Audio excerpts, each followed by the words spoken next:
In the last 5 transactions, I've had 3 real estate agents on the other side just go completely dark.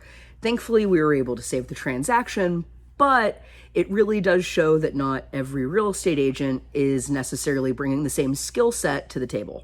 With that in mind, today's video is going to be about what your real estate agent should be doing for you that they probably aren't doing. If that sounds interesting to you, definitely listen below.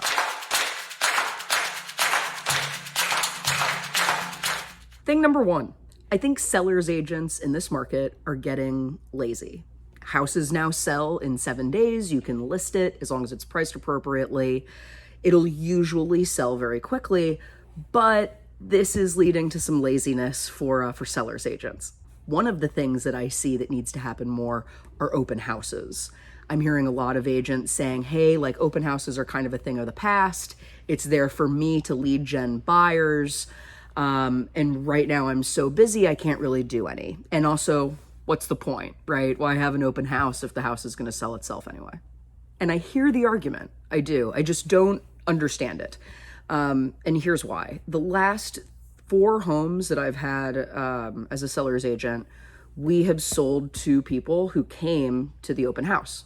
And they all come to the open house because their agents are also super busy. So if they're able to go stop into the open house, realize that they like it, they know that the home is going to be in multiple offer situations just because of the market.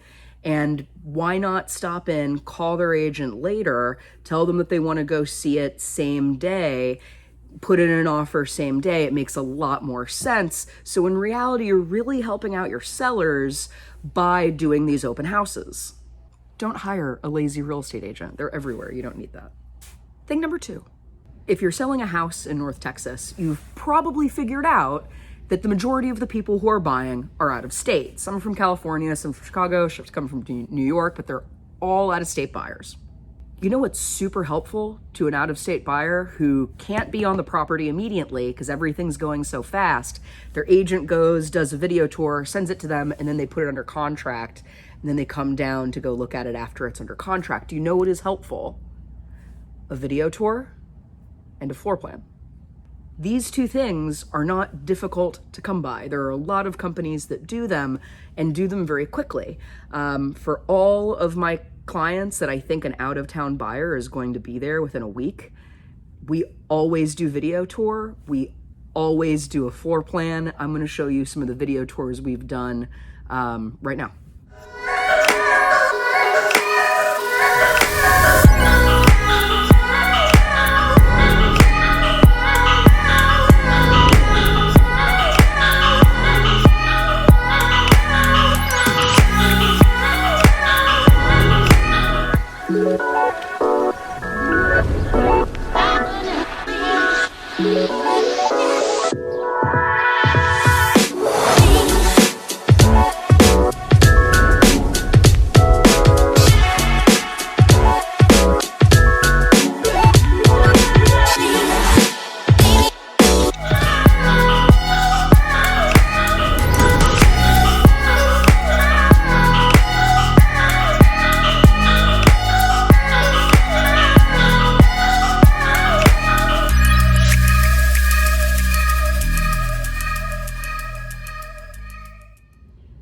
This is only beneficial to the seller for you to spend that little bit more money advertising this appropriately. Because when you have individuals who are going to be purchasing this from out of town, they understand the market very well, and they're going to send you into multiple offer situation. Your client is going to be able to make more money off of this than could have been if you would have just not spent the $500 or $1,000 doing those really cool video tours and maybe doing a floor plan.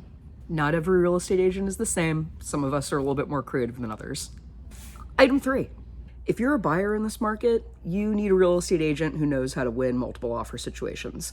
Not sometimes, all the time. Every single one of my buyers, when they take my advice, win their multiple offer situations. Every single one. Let me say that again. Every single one of my buyers has won their multiple offer situations in the last year and a half when they listen to my advice and they do the contract the way that I recommend. Sometimes that means that we need to give sellers a free lease back. That's when sellers can stay in the home for a couple of weeks, make sure that they can find something, make sure that they're moving out, and have a little bit more time just to kind of get everything out of there. Another thing that we do is an appraisal waiver. Sometimes it really depends on the house and it depends on what it's listed at. But I'm seeing a lot of appraisal waivers right now. It just all depends on how you write them. And I'm not going to tell you how I write them because then you're going to take this information and send it to other agents. But I write them in a way that other people will want to take your offer. If you want to learn more about what your real estate agent should be doing for you and probably isn't, comment below. I'm Lacey Brutschy, I'm a real estate agent in Dallas. As always, have a great day.